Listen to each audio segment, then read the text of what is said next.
बोलिए वात्सल्य मूर्ति दिव्य तपस्वी आध्यात्म की राष्ट्र महात्मा विभूति समणराज आचार्य 180 सुंदर सागर जी गुरुदेव की गुरुदेव की गुरुदेव की। भव्य आत्मा,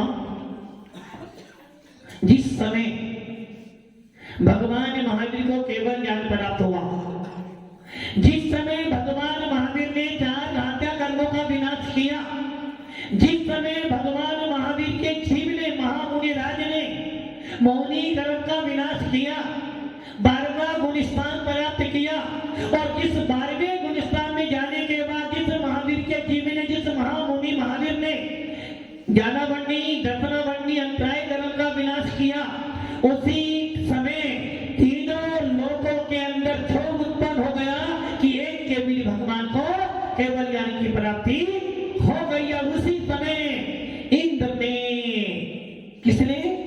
इंद्र ने विशाल समूह शरण लगाया। अब आप ये विचार कर लो, जब जब तीर्थंकर उत्पन्न होते हैं, जब जब तीर्थंकरों का जन्माभिषेक पांडु शिला पर सुमेरु पर्वत पर होता है, कोई भी श्रावक उन जिनेंद्र देव का अभिषेक करने के लिए तैयार, क्योंकि अच्छी वस्तु, अमूल्य वस्तु अमूल व्यक्तियों के हाथ में जाती है। इसलिए जब अभिषेक हुआ, जन्माभिषेक, सो धर्मेंद्र का आसन कंपायमान हुआ, सुमेरु पर्वत पर विशाल अभिषेक किया। जब जब तीर्थंकर वैराग्य धारण करते हैं, स्वर्ग से लोकांती देव आ जाते हैं, और जब दीक्षा कलंक हुआ, उस केसों को, जिसको हम मल कहते हो, उन केसों को वो सो धर्मेंद्र रतन पिटारे में रखकर क्षीर सागर में डाल देता है। और जब जब तीर्थंकर आहार के लिए जाते हैं, जब जब तीर्थंकर महापारणा करने जाते हैं, तो देव लोग कहते हैं, भैया मनुष्य धन्य हो तुम, क्योंकि जन्म कलानक मैंने बनाया, गर्भ कलानक मैंने बनाया, भगवान के सारा भोजन पानी मैं लेकर आया, और यहाँ तक कि नौकर बनकर भी कौन रहा? मैं रहा। किंतु भव्य आत्माओं, जब महामुनिराज, जब तीर्थंकर दीक्षा लेने गए, तो मैं उनके आगे पीछे दौड़ता रहा। किंतु भव्य आत्माओं, जब तीर्थंकर आहार के लिए जाते हैं, तो देवता लोग कहते, देखो कितना निकृष्ट मेरा पद है कि मैंने सारे काम किए, मोक्ष भी मैं ही करवाऊंगा, केवल ज्ञान भी मैं ही करवाऊंगा, किंतु फिर भी आज कितना भागा हूं कि ये महामुनिराज उपवास के बाद हार करने जा रहे हैं, और मैं इनको एक नवाला भी नहीं दे सकता हूं। जबकि जब मोक्ष जाएंगे तो मैं इनका निर्माण महोत्सव बनाऊंगा। किंतु हे श्रावकों, हे मनुष्य गति के भक्ति जीवों, कितना पुण्य लेकर आए हो कि सारा काम तो पवन जी, सारा काम तो किसने किया? पवन जी ने, मैंने किया। सारा काम तो देवों ने किया, किंतु जब पुण्य बांटने का नंबर आया, जब लेने का नंबर आया, तो सबसे पहले कौन आ गए? मनुष्य आ गए। अब विचार कर लो, वो देव गति के सारे देव सारे काम करते हैं, किंतु भव्य आत्माओं, पुण्यशाली जीव तो वही होता है जो महामुनियों के हाथ पर गिरास रखता है। कुंद कौन स्वामी कहते हैं, दिनेश जी, हमें आपकी वो बात आज फिर याद आ रही है जो आपने जो बात आपने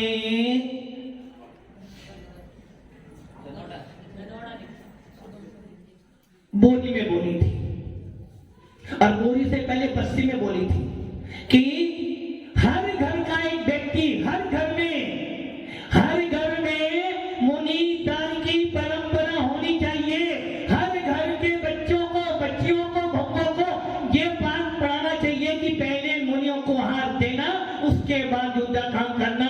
और देने की ने बताई, हमारी माता जी ने हमें ये शिक्षा दी, बेटा कुछ भी हो ना हो घर में मुनियों का हाथ कराना। इसलिए जो मुनियों को दान देता है, हार दान कराता है, समझना कौन कौन स्वामी कह रहे, रैनसार में कौन कौन स्वामी कह रहे हैं, जिसने मुनि के हाथ पर एक गिलास रखा उसने मुनियों को मोक्ष मार्ग दिया है।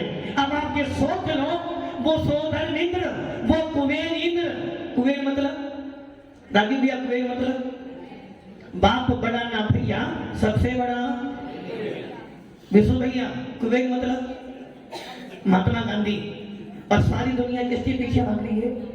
वो कुबेर इंद्र सोधर इंद्र खड़े हैं, किंतु तीर्थंकर को एक नवाला भी नहीं दे पा रहे। और तुम सरावर भगवान के हाथ पर, महामुनि के हाथ पर वो नवाला रखकर उनकी साधना में सहायक बनते हो, और इसका फल क्या मिलता है? हमारा आगम, हमारा सिद्धांत कहता है, जो मुनियों के लिए दान देता है, जो मुनियों को हार दान देता है, जो मुनियों की सेवा करता है, वो भव्य जीव, वो सम्य दृष्टि जीव सीधा स्वर्ग जाता है, और स्वर्ग के आने के बाद मुनि बनकर मोक्ष चला जाता है।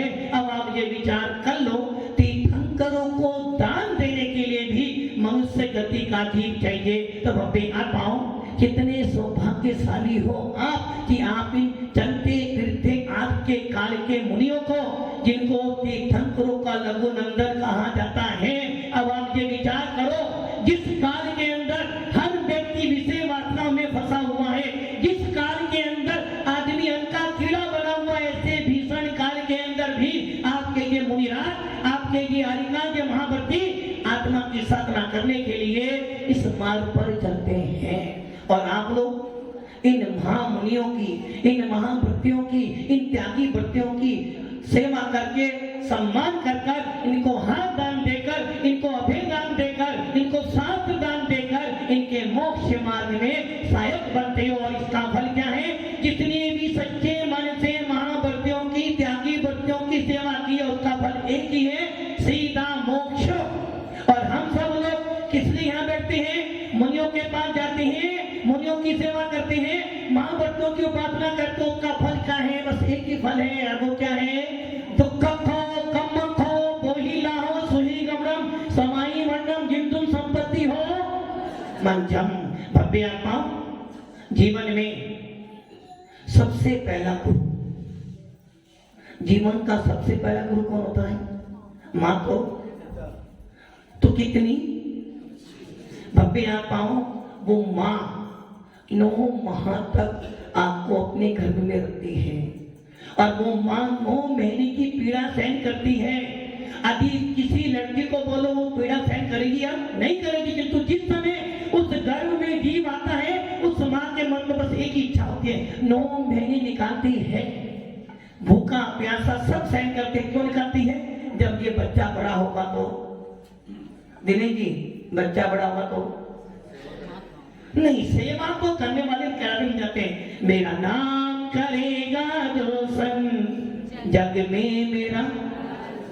और भव्य आत्माओं, अब आप ये सोचो, उस माँ ने 9 महीने गर्भ में रखा, बड़ा किया, पढ़ाया लिखाया, बच्चा भी माता पिता के प्रति कर्जगाम होता है। कहावत है, यदि इस माता के लिए, परिवार के लिए, पिता के लिए अपनी शरीर की खाल निकाल कर भी जूते भी बना दोगे ना, तब भी उनका कर्ज पूरा नहीं हो सकता। जब एक माता पिता जिसने तुम्हें जन्म दिया अपने स्वार्थ के लिए, उनका कर्ज नहीं चुकाया जा सकता है, तो जिस गुरु ने तुम्हें मोक्ष मार्ग दिया है, जिस गुरु ने तुम्हें 3 लोक का पुण्य पद दिया है, उनका कर्जा तो जीवन में कभी भी नहीं चुकाया जा सकता है। भगवान कुंद स्वामी इस पंचम काल में सबसे बड़ा मोक्ष मार्ग देने वाले यदि कोई है तो नमो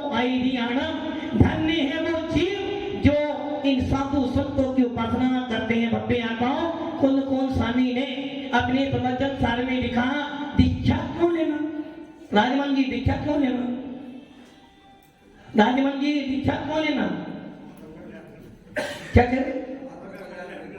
आत्म का कल्याण तो घर में भी हो सकता है। समय दर्शन प्राप्त करो, कल्याण हो जाएगा। आखिर दीक्षा क्यों लेनी? कन्हैया लाल जी दीक्षा क्यों लेनी? मोक्ष मार्ग प्रशस्त तो हो ही रहा है, दीक्षा क्यों लेनी है? आचार्य गोविंद गोस्वामी प्रवचन सार में कह रहे हैं, यदि इच्छति दुख परिमोक्षम, कीर्ति जी, इच्छति यदि दुख परिमोक्षम, यदि तेरी दुखों से छूटने की इच्छा हो, यदि तेरी संसार के दुखों से मन भर गया हो, यदि तेरा परिवार से मोह टूट गया हो, यदि तूने परिवार को देख लिया हो, तो उषा जी कैसा परिवार? उधर देख के बताओ, उषा जी मां देखो कैसा परिवार? टॉप है परिवार। और देखो परिवार टॉप है या त्यागीवती टॉप है? तो आपको कहां जाना है? देखो दीने जी भी टॉप होकर आए हैं, और जो यहां बैठे वो उनसे भी सुपर है। तो परिवार कैसा है? कोई तन दुखी, कोई मन दुखी, कोई धन दुखी दिखे, संसार में सुख सदा काहू को ना दिखे। कोई तन दुखी, कोई मन दुखी, कोई धन दुखी। अरे भव्य आत्माओं, परिवार कैसा है? मर जाओगे, जलाकर आ जाएंगे, राख छूने भी तुम्हें, मरने के बाद तुम्हें छूने के भी स्नान करना पड़ेगा, और छूने के बाद 13 दिन तक मृत्यु हो जाए तो 13 दिन का सूतक पातक लग जाता है। और जब समाधि वरण करते हो तो सब मृत्यु महोत्सव मनाया जाता है। जिसके मरने पर पशु भी नहीं छूता है, जिसके मरने पे घर के लोग धर्म से दूर हो जाते हैं, ऐसी मृत्यु करते हो। अगर मृत्यु महोत्सव मनाया जाता है तो पूरा विश्व आनंद होता है कि एक भव्य जीव ने समाधि वरण कर अपने अनंत भाव काट दिए। इसलिए परिवार कैसा? स्वार्थी। परिवार के लोग स्वार्थी हैं, तुम्हारे स्वार्थ के लिए, अपने स्वार्थ के लिए तुम्हारा प्रयोग कर रहे हैं। किंतु गुरु कौन होता है? गुरु वो होता है जो तुम्हारी उंगली पकड़कर तुम्हें मोक्ष हमारे पे खड़ा करता है। गुरु वो होता है जो तुम्हें 3 लोक में पूज्यता बनाता है, और गुरु वो होता है जिसके बल पर तुम अपनी यात्रा पूरी करते हो। इसलिए गुरु का उपकार तो जीवन में कभी भी नहीं चुकाया जा सकता है। जब कुंकुम स्वामी कह रहे हैं, जिस श्रावक ने तुमको एक नवाला दिया उसने तुम्हें मोक्ष मार दिया, और जिस गुरु ने तुम्हारी भाव विशुद्धि बनाई, जिस गुरु ने तुम्हारे भी ज्यादा पूजनीय गुरु होता है। इसलिए तीर्थंकर जब दीक्षा लेते हैं सबसे पहले सिद्धों को गुरु मानकर नमस्कार करके दीक्षा लेते हैं। भव्य आत्माओं, गुरु का उपकार जीवन में एक ही है। यदि गुरु बताया है तो अपने अंदर उस भगवान आत्मा के अंदर परमात्मा उत्पन्न कर लो। यदि आपको महाव्रत मिली है, संयम मिला है, अपना गुणस्थान भावों से बनाओ। यदि इच्छा ली है, महाव्रत ली है, तो अपने कर्मों की निजरा करने के लिए अपनी आत्मा में रमण करो। ख्याति पूजा लाभ से दूर हटकर आत्मा में रमण करोगे तो गुरु का उपकार तुम्हारे लिए मोक्ष। क्या लेंगे पंक्तियों की? किसको सुनाए, कौन सुनेगा? सेठ जी कौन सुनेगा? लगा कि तू 66 दिन तक वाणी नहीं खिली, गुरु बैठा है, किंतु गुरु बुलाने वाला। और जैसे ही इंद्रभूति ने दीक्षा ली, 3 लोग के गुरु बन गए। गुरु उपकार दिवस के दिन जितना मूल्य गुरु का है, उससे ज्यादा मूल्य शिष्यों का भी है, जो कि पापा कहने वाला ही नहीं है। तो जी उपकार गुरु का है, उससे कहीं ज्यादा उपकार उस शिष्य का है जो कहता है कि ये मेरे गुरु हैं। पहले जमाना था बाप के नाम से बेटे की पहचान होती थी, किंतु आज जमाना है बेटे के नाम से बाप की पहचान होती है। भव्य आत्माओं, भगवान महावीर के नाम से लोग कम जानते होंगे, किंतु इंद्रभूति के नाम से भगवान महावीर को जाना जाता है। इसलिए भव्य आत्माओं, जितना उपकार गुरु का है उतना उपकार इस शिष्य का भी होता है। इसलिए भव्य आत्माओं, क्या बनती थी? किसको सुनाऊं, कौन सुनेगा?